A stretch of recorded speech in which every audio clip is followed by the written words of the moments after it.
Picture this. It's the weekend.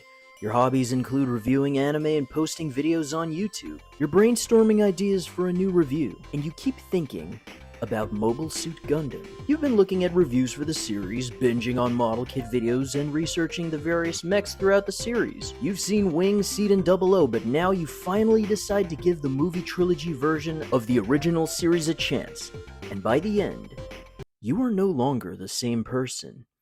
Despite its antiquated visuals and sometimes awkward moments, this old anime from 1979 blows your mind. You find yourself wanting more. You watch the sequel, Zeta Gundam, which blows your mind even more. Your mind gets blown again with Char's counterattack. You find yourself standing up and applauding at the end of G Gundam. You come across hidden gems like Turn A. Watching War in the Pocket becomes a Christmas tradition. You play Japanese-only Gundam games on your PSP through totally legal means. And most of all, you can hear the sound of your wallet in pain whenever you set your sights on model kits. The person I'm describing is me.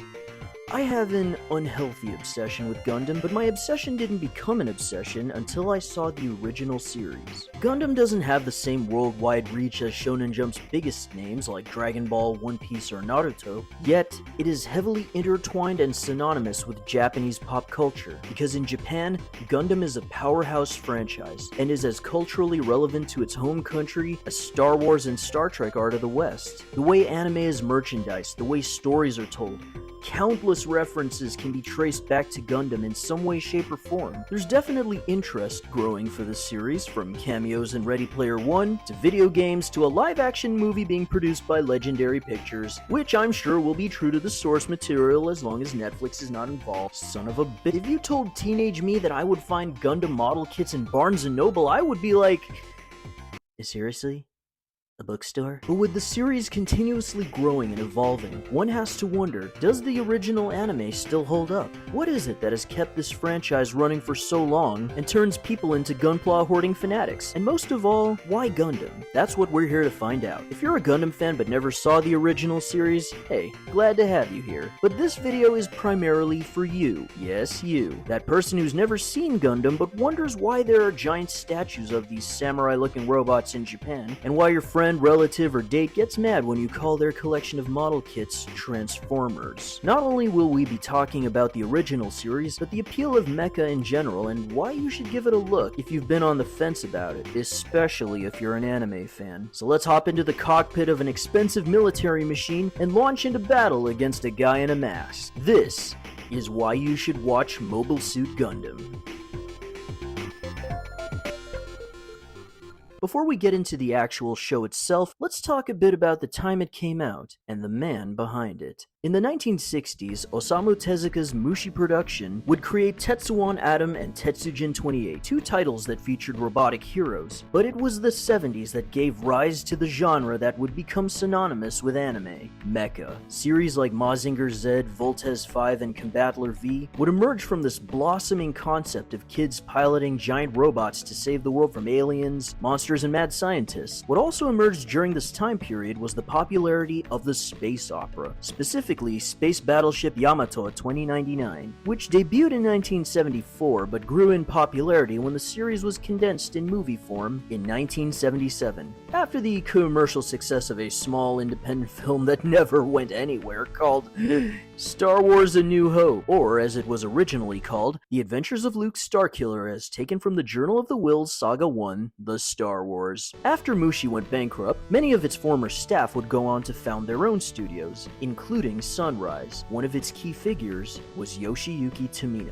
Tomino is an interesting fellow. He is a man of extremes. His characters can be relatable and human. His characters can also be totally bizarre. He can make death heartbreaking. He can also make death darkly humorous. His characters can spout profound words of wisdom, and they can also spout utter nonsense. He knows how to craft scenes with drama and tension. He knows how to make them comical and awkward. He's created some of the most influential, genre-defining, industry-shaping works in all of anime. He also made Garzy's Wing. It is most effective to place a Duraga roll at Gabujuju. Hi! You sure look good for someone preparing for an exam. You certainly got sexy. Tomino has been around for a long time in the industry. Hell, he once worked for the studio run by the father of anime and manga. While Tomino found success creating shows like Zambot 3, Daitarn, and Raidin, he wanted his next series to be a little different. Something that would rival the success of Yamato. Joining Tomino were two men he had worked with in the past, character designer and animation director Yoshikazu Yasuhiko, aka Yaz, who would design characters that weren't exaggerated but distinct, and mecha designer Kunio Okawara, who would provide robot and ship designs. Interestingly, he also started off as a fashion designer, with toy company Clover as the show's main sponsor after going through several names like Freedom Fighter Gunboy, and with 52 episodes on the way, the stage was set for a new kind of anime. Universal Century 0079. The One-Year War. The conflict between the Earth Federation and the Principality of Zeon has grown desperate. Half of the total human population has been wiped out, and Zeon have dominated with their most fearsome weapon, the Mobile Suit. To turn the tides of the war, the Federation have placed their hopes into their new warship, the White Base, and their new Mobile Suit, the Gundam. Little did the Federation know that their future was in the hands of a bunch of untested recruits and civilians, and the one piloting the Gundam is 15-year-old Amuro. After their colony Side 7 is attacked, the White Base crew must make their way to Earth, while being pursued by Zeon's fearsome ace pilot, the Red Comet, Char Aznavour. From the first episode, we are given a grim vision of the state of humanity. The conflict has become so devastating, even the deaths of billions of people doesn't stop the war, and things have become so desperate that even teenagers are being recruited. Despite taking place in a future with fantastical technological advancements, humanity still hungers for war. No better way is this shown than in the Mobile Suits. Thanks to the discovery of a fictional particle called the Minovsky particle, traditional forms of communication like radar have been rendered useless, hence the need for close combat warfare. Technology has become so advanced that combat has come full circle by throwing soldiers into the front lines, not unlike the wars of yesteryear. Unlike Star Trek or Star Wars, there is no faster-than-light travel and mankind has yet to live on other planets. It's a future that is both out there yet feasible. The best way to immerse your audience is through world building, which is utterly impeccable in MSG, best shown in the intro. Literally the first thing we see is a cylinder-style space colony, a concept originally proposed by American physicist Gerard K. O'Neill. This pillar of human progress that houses and propagates life is immediately destroyed and used as a weapon that permanently scars the Earth. Overpopulation has burdened the Earth of its resources, leading many to live in the frontier of space. It was supposed to be a haven, a refuge for mankind. Instead, it became another battleground.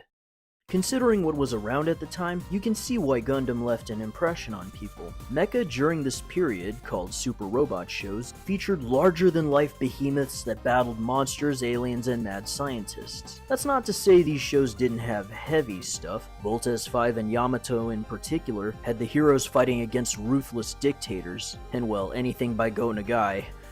Enough said. But what made Gundam stand out was that it wasn't a fight between good and evil, it was a war story. A war story set in a relatively realistic future that allowed for different types of characters and relationships to be depicted on screen in a way that people weren't accustomed to, especially for what was essentially a children's toy commercial. Although it's more accurate to call Gundam an anti-war show. Yes, it can be hard to reconcile the anti-war sentiment when the series is surrounded by cool-looking robots that look cool while blowing stuff up, but war is never glorified or presented as a good thing. At best, it's a necessary evil. At worst, it's humanity at its most cruel. And it's not hard to draw parallels to other Japanese artists who, like Tomino, grew up during and after World War II, like Tomoyuki Tanaka, the creator of Godzilla, Keiji Nakazawa, the creator of Barefoot Gen, and of course, Hayao Miyazaki, all of whom show anti-war sentiments in their work. We see how war affects everyone and everything, from the displacement and senseless loss of civilian lives to the destruction of countless cities on Earth, and how it forces good people to do morally questionable things.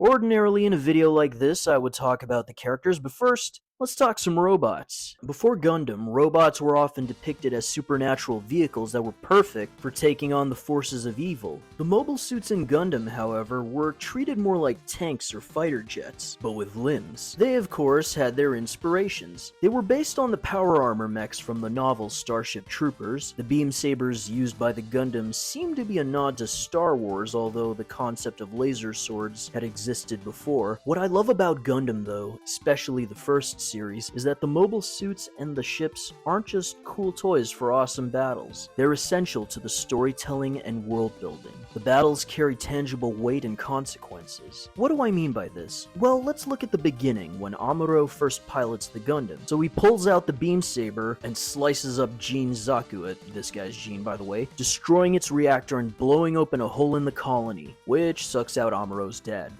Whoops. Amuro realizes in order to prevent hitting the enemy suit's reactor, he has to stab Denim's Zaku directly in the cockpit. While you don't see Denim getting vaporized by the beam saber, it's surprisingly graphic, because your mind fills in the details and, well, let's just say not even Denim's mother would recognize him. The use of mobile suits as a world-building tool carries on in other ways. One scene that always stands out to me is when our heroes and villains make their way into the Earth's atmosphere. While the ships can enter without a problem, and the Gundam has the tools to protect it, the Zaku does not. Yes, they are cannon fodder, but you see a Zaku and it looks bulky and intimidating, but it too is subject to the elements and physics. It's terrifying seeing Crown call out to Char, begging for help, but they can't help him, since they'll get sucked into the gravity well too. It's probably one of the most brutal death scenes in the entire series, as Crown is cooked alive and crushed to death by his own mobile suit as it burns into nothingness. A good chunk of the series is set on Earth, where the heroes have to quickly adjust to their new surroundings. In space, they had zero gravity and could move around wherever they wanted. They don't have those luxuries on Earth, though. Remember, these people spend most of their lives in space. They don't even know what lightning is. Sir, the sky is on fire! It's gonna be some kind of new super secret fitty weapon! Calm yourself, crewman. It's nothing but a common Earth phenomenon known as litning.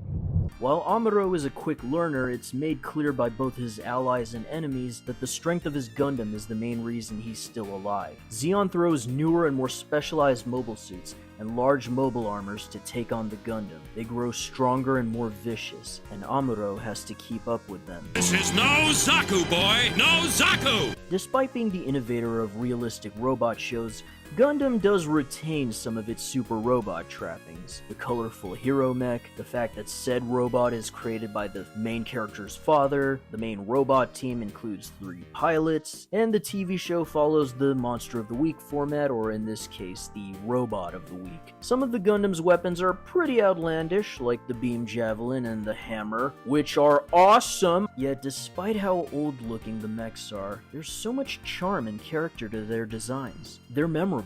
Well, most of them. I don't think you'll find a lot of fans of the Gog or the Zaccarello. Part of the reason the Zeon mechs are so varied is because apparently Clover was never going to make toys of the villain suits, so Okawara was free to design them however he wanted. That is just funny in retrospect. ザクって書いてあるやつだけで何種類あるんだ Oh, Reiji, you have no idea. The Gundam itself, aka the RX-78-2, what can I say other than it's iconic, it's simple, and it's, dare I say, perfect.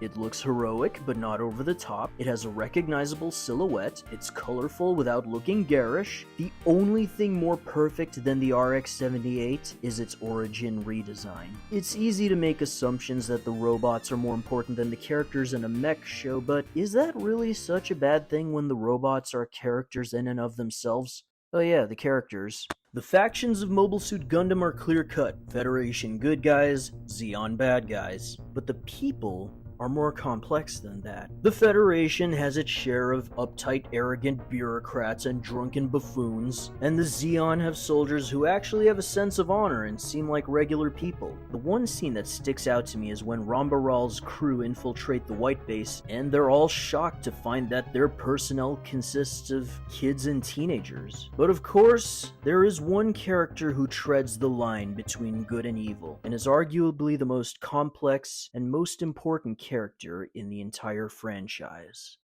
When we first see Char Aznable, he immediately catches our attention. From his red uniform, his intimidating mask and helmet, to his voice provided brilliantly by Shuichi Ikeda, everything about Char is striking. When the White Base crew learn that they're being approached by a red Zaku that moves 3 times faster than a normal Zaku, dread fills the air. This man sunk 5 Magellan-class ships at the Battle of Loom, and he's one of the few people who can actually fight the Gundam. But he isn't some one-dimensional bad guy. He laments over the death of his men, and he values his pride as a soldier. You see, Tomino would gain a reputation for killing off most of his characters, hence the name Kill 'Em All Tomino. And he was even thinking of getting rid of Char 10 episodes in. However, one of the show's producers, Wataru Sekioka, convinced him to keep the character alive, and thank God he did, because aside from his first battle with the Gundam, what cemented Char as such an iconic character happens after they land on Earth. After meeting up with his old friend Garmazabi, the two men plot to take the White Base down. As they battle in the ruined remains of Los Angeles, which, I mean,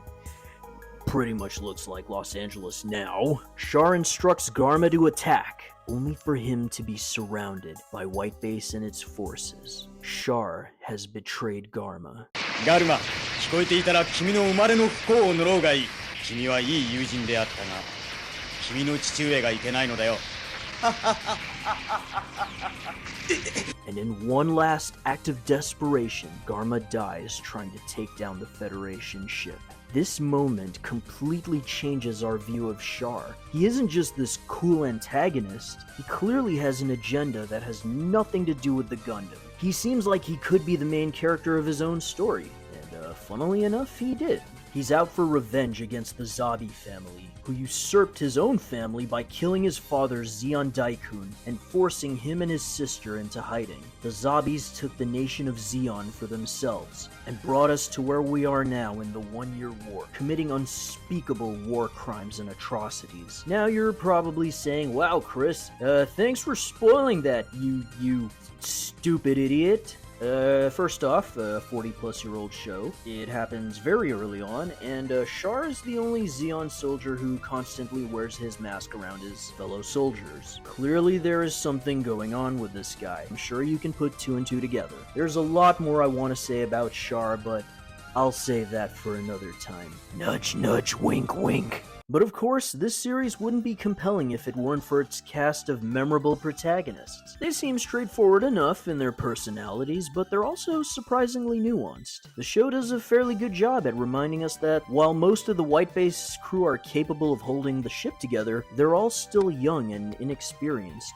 and probably in over their heads. Bright Noah is seen as this legendary captain in the lore of Gundam today, but it's easy to forget that here, he's just 19 years old, and was forced to become acting captain because the first one died. He probably wouldn't have gotten this far had it not been for helmsman Mirai Yashima, who throughout the series acts as a reliable right-hand woman for Bright, and a sort of mother figure for the crew, and rarely loses her composure. Some people may find the war orphans, Let's, Kats, and Kika, annoying, but I thought they were funny. Ryu is the reliable big brother figure, Hayato has a strong sense of responsibility, but also has an inferiority complex. Frau admittedly doesn't do much aside from taking care of the kids, but it is both interesting and bittersweet to see her relationship with Amuro change over the course of their journey. And Sayla, she's just cool. She's Char's sister, you know, if her hair and eye color weren't a dead giveaway, but unlike him, she refuses to let her life be defined by vengeance. Over the course of the series, we get to see the bond between the characters grow, as they struggle through various obstacles, enemies, and even allies. That being said, there was one arc in particular that sold me on the series. Don't get me wrong, I was enjoying Mobile Suit Gundam up to this point, from the crew's intense encounters with Rambaral to their battle with the Black Tri-Stars, but this arc in particular is probably my favorite in the series. As the White Base is being repaired in Belfast, Ireland, Kai takes this opportunity to leave. Amuro tries to convince him to stay despite the fact that they don't always see eye to eye, but they've been through so much at this point, why leave now? But Kai has reached his limit and meets a nice young lady named Miharu. They get along nicely and he finds that she has 2 younger siblings. However, Kai quickly learns that she's a Zeon spy, but also recognizes that she's doing it to support her siblings. As the White Base is attacked by Zeon, Kai looks on and he just can't bring himself to leave his family after all. Upon returning, he finds Miharu stowed away on the ship and suggests that she join the Federation instead. The two fend off their attackers, but one of the missiles is jammed. Miharu goes down to activate it manually.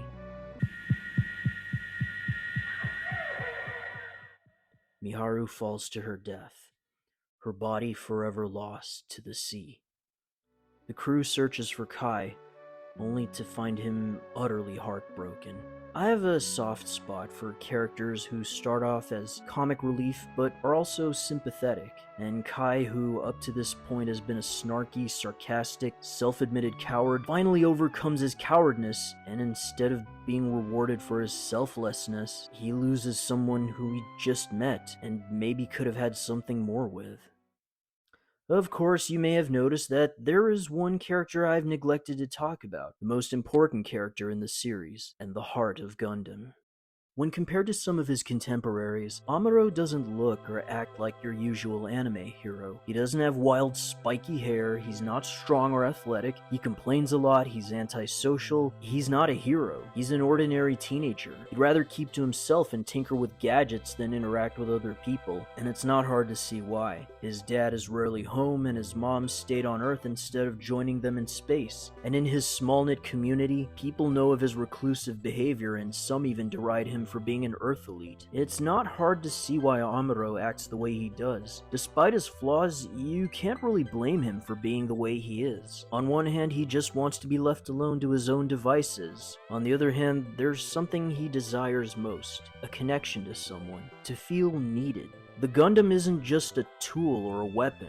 Amuro ties his self-worth to the Gundam. His declaration of, "I can pilot the Gundam better than anyone," could be seen as him being egotistical, but it's true. He is the best pilot for the Gundam, and it's where he needs to be needed. Amuro's need for that human connection ties to one of the most important elements in the series and the franchise at large, Newtypes. But what is a new type? Simply put, they are the next stage of human evolution, with psychic abilities. In order to adapt to the vast harshness of space, humans would need to develop a sort of sixth sense to communicate with each other. Their ability to sense and react to people's intentions and emotions have made them synonymous with ace pilots. They're first mentioned by Lieutenant Matilda, who notes that the Federation believes the White Base may have potential new types in their ranks. To explain why they've been able to survive this long, Bright comments that they could have won the war by now if they had new types on their side. This scene is important because it shows us how the characters perceive this group of people compared to what they actually are.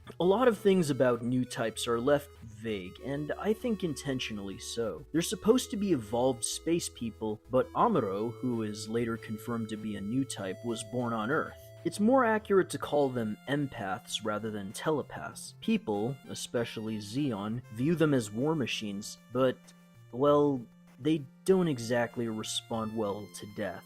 I felt a great disturbance in the force, as if millions of voices suddenly cried out in terror and were suddenly silenced.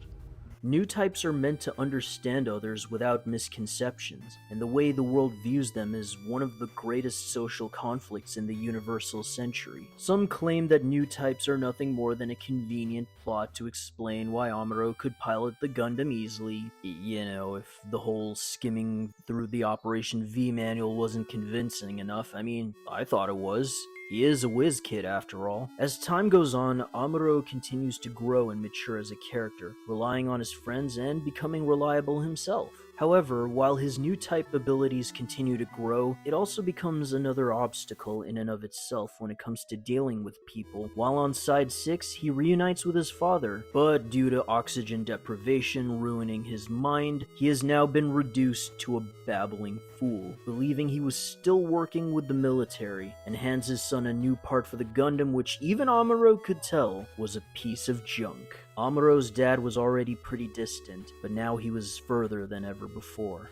And then he meets Lala Soon. Immediately, he's drawn to her, as she is also a new type. A connection is formed between them, one that can't be easily described. Their meeting is one that is both touching and tragic, a fact made apparent when it's revealed that she is with none other than Char, the two soldiers meeting each other for the first time outside their mobile suits. I won't say anything more other than Amuro's transformation from a selfish, angsty, and spoiled child to a selfless, mature soldier is one of the most endearing character evolutions in the series. He goes from valuing only himself to finding value in the people around him. The family he so desperately needed was there all along. Now, as much as I've praised this show, you'd be a darn fool for thinking that Mobile Suit Gundam is perfect, and it ain't. There are a lot of points where you can tell the show was being rushed, from the recycling of animation, especially the docking sequences, to scenes where the mobile suits are hilariously off-model and have entered the hallowed halls of memedom. The most notable example being episode 15, Doan's Island, which is a lost episode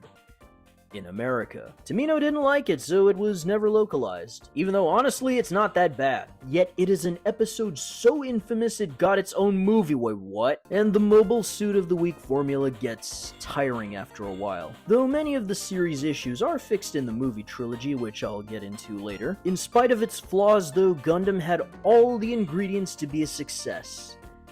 Except it wasn't. Gundam did poorly in the ratings. The show was targeted towards kids, but it aired in the afternoon on Saturdays when kids weren't watching. The sponsors were not happy that the series they were backing wasn't selling toys. This led to the introduction of gimmicks like the G-Fighter, an ugly flying tank whose existence was ultimately superfluous in every episode it was in. Due to poor ratings and toy sales, the decision was made to cut the series down from 52 episodes to 43. It was an uphill battle for the Gundam team. Sunrise was still an up-and-coming studio at the time, and they mainly did subcontracting work for other studios. The higher-ups didn't think Gundam would succeed, not giving the show the time of day. But Tomino and crew carried on. Unfortunately, at some point in production, Yaz fell ill, and the series struggled to the finish line without its animation director. Despite not having Yaz and having the episode count drastically reduced, the final stretch of the series is the stuff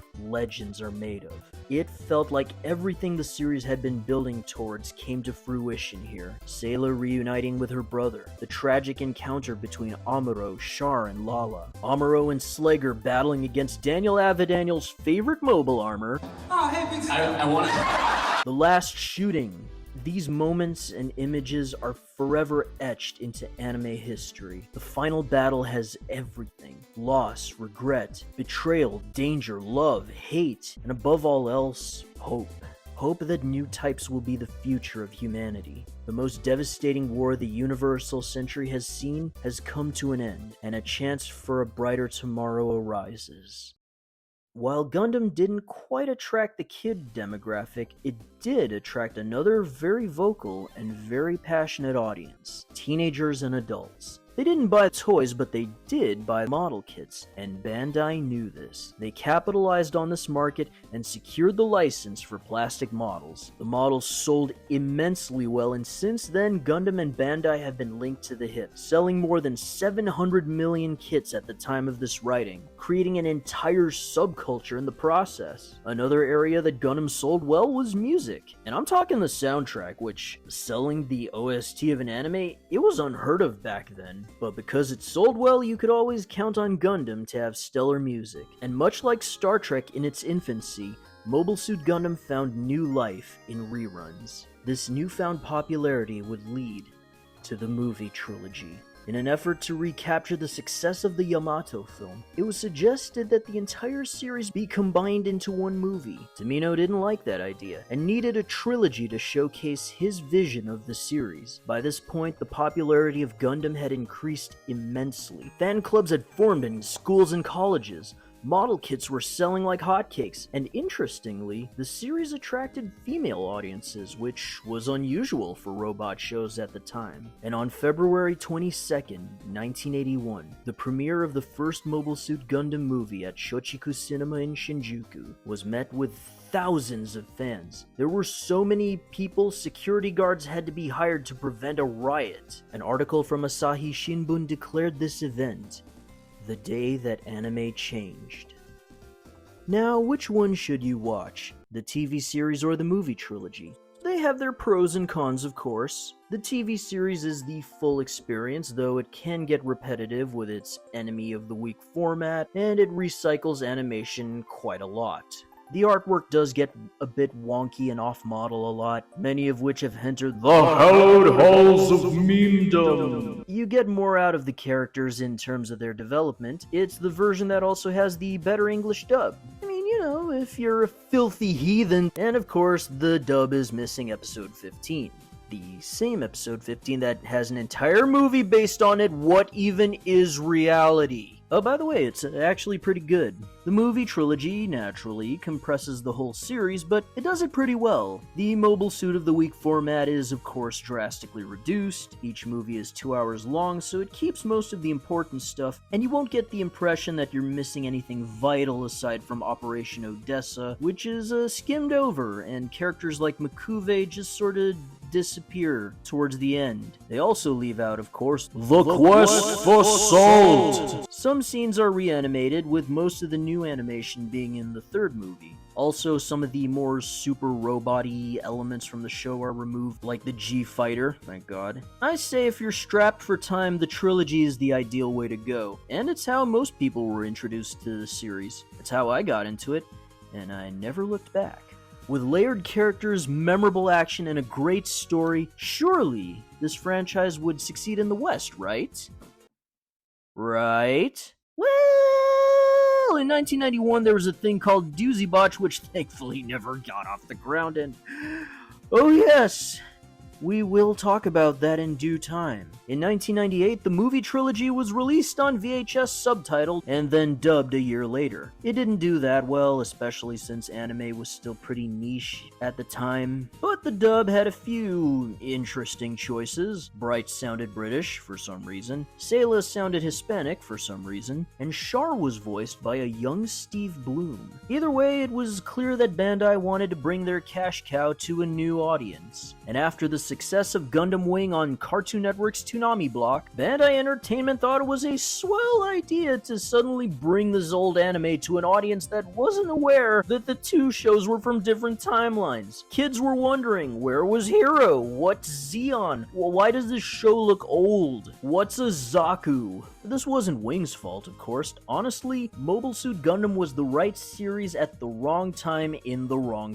format. The series was cancelled after 9/11 as Toonami didn't want to push shows with heavy war themes. The series was brought back for Adult Swim, and it was cancelled again due to low ratings. Mobile Suit Gundam struggled in the States, but it has persisted, and in the long run, I'd argue it succeeded more than not. It gave us all these fantastic OVAs, and while it didn't reach the success of Wing in the States, the fact that it is still finding an audience decades after the fact says something about its staying power. Now, I've been talking about this series like it's the best thing ever, and I really do think Mobile Suit Gundam is that good. I could talk about it for hours. I could talk about the mobile suits, the characters, the different adaptations like the manga, Gundam the Origin, or the novel, which is very different from the anime. I could go on about all the things that were cut from the TV series, the outline of which can actually be found on Ultimate Mark's Gundam Unofficial, a website run by script consultant Mark Simmons, who's been involved with the franchise for years. His site has in-depth and detailed notes and interviews, mostly for Universal Century, but I highly recommend checking it out, as well as the documentary, Making Gundam, The Inside Story. But ultimately, my goal here is to get you into the series without going too overboard, and this video was long enough.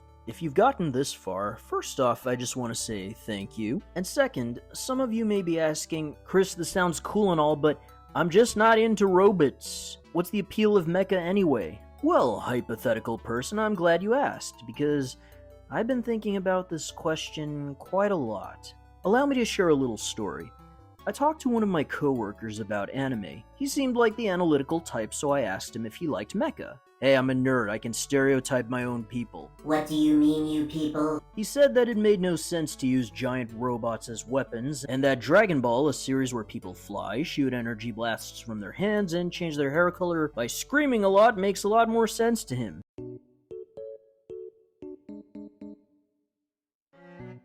Even after I provided an in-universe justification for why robots are used in Gundam, even after pointing out to anime with smaller, more realistic uses of mechs like pad labor and votomes, even after I pointed out the fact that there was a life-sized moving Gundam in Yokohama, even after pointing out to super robot shows like Gurren Lagann which throw logic out the window, he just couldn't wrap his head around the idea of people piloting robots. Now, I'm not criticizing him for not getting mecha, but I think I understand why it doesn't appeal to everyone. When we immerse ourselves into a story, we like to put ourselves in the shoes of characters. Whether it's donning a costume, wielding a legendary weapon, or commanding creatures to do our bidding, those are all awesome fantasies that work because it's easy to identify with those scenarios, as fantastic as they are. Anyone can pick up a sword, anyone can wear a suit of armor. But piloting a robot is something different. I think one of the reasons people find it difficult to get into mecha is that the thought of piloting a robot may feel impersonal and comes across as more of a detached experience. And since virtual on-machines and Gundam arcade pods are a little hard to come by, let's try a little thought experiment. If you've ever been on a theme park ride, imagine that sensation of being flung and tossed around. Now imagine being in control of all of that. Being in control of something so massive in its weight, yet nimble in its movement. I've never ridden a tank or flown a jet, but I always imagined piloting a giant robot is something akin to, say, driving a big car or being on a roller coaster. What I find most appealing about mecha is that the robot can be seen as a vehicle, and it can be seen as an extension of yourself. A lot of people may not be into mecha because, well, the stories seem to be more focused on the robots than the characters, and that is a fair criticism, but give Gundam a chance and I think you'll be pleasantly surprised by its characters, world building, and story. I'm not the biggest expert on mecha anime, believe me. There are people out there who've forgotten more about giant robots than I will ever know. But really, where would anime be without mecha? Where would the isekai genre be without Aura Battler Dunbine? Where would Evangelion be without Space Runaway Ideon? Where would 80s childhoods be without Transformers and Robotech? Would the Power Rangers be half as awesome without their Zords? Hell, you could argue the Japanese pop idol scene owes a lot to Macross. Where would anime be without Astro Boy? In many ways, Gundam's reach exceeds the series itself, and you can see it in the people it inspired, like Shoji Kawamori, who would go on to create Macross, and design several transforming robots in disguise like, Optimus Prime, and Hideaki Anno, who got together with a bunch of other nerds to form Studio Gainax, where he would create his magnum opus, Gunbuster. And what happened to the staff? Well, Tomino would go on to create shows like Ideon and Dunbine, Yaz would go on to create Venus Wars, and storyboard and direct for much of his career, and would go on to create the manga Gundam The Origin. Okawara would continue to be involved in the franchise as a mecha designer, as well as design robots for countless other shows. Amuro's voice actor, Toru Furuya, would go on to play Saint Seiya, Tuxedo Mask from Sailor Moon, Sabo from One Piece, and Yamcha. Shuichi Ikeda would go on to voice Hiko Seijiro from Rurouni Kenshin, Shanks from One Piece, and Marluxia? Yeah, I'm never playing Kingdom Hearts in English ever again. Sunrise Studios would go on to create Dirty Pair, The Vision of Escaflowne, Outlaw Star, Cowboy Bebop, Tiger and Bunny, among countless others. Contrary to what some may say, getting into Gundam is actually not as difficult as you might think. It's not like Star Trek where most of it follows canon, at least until the reboot. There's Universal Century, which is the main timeline, and everything else has its own continuity, with some having a few sequels here and there. So I say, pick one that interests you. I'll probably make a beginner's guide, but if you were to ask me which was mandatory, I would say without hesitation, Mobile Suit Gundam and War in the Pocket. One of my coworkers got into Gundam through Witch from Mercury, and so she decided to give the movie trilogy a chance, and she ended up liking it. I often hear of people who watch First Gundam and they fall in love with it despite its age. As corny as this sounds, the first Mobile Suit Gundam has a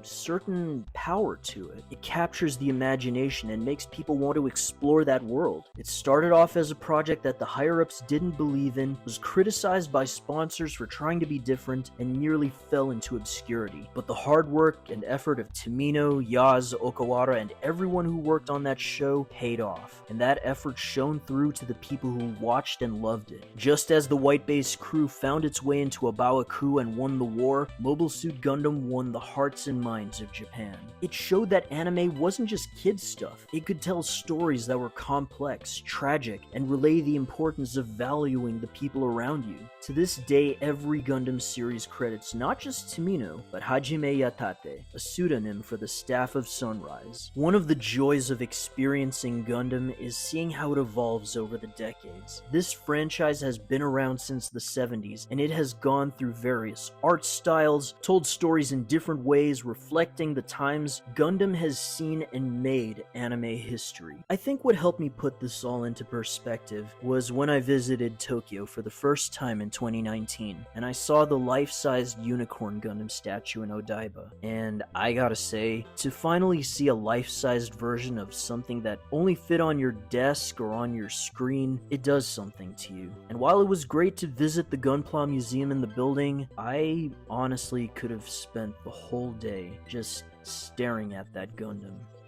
Imagination had become reality.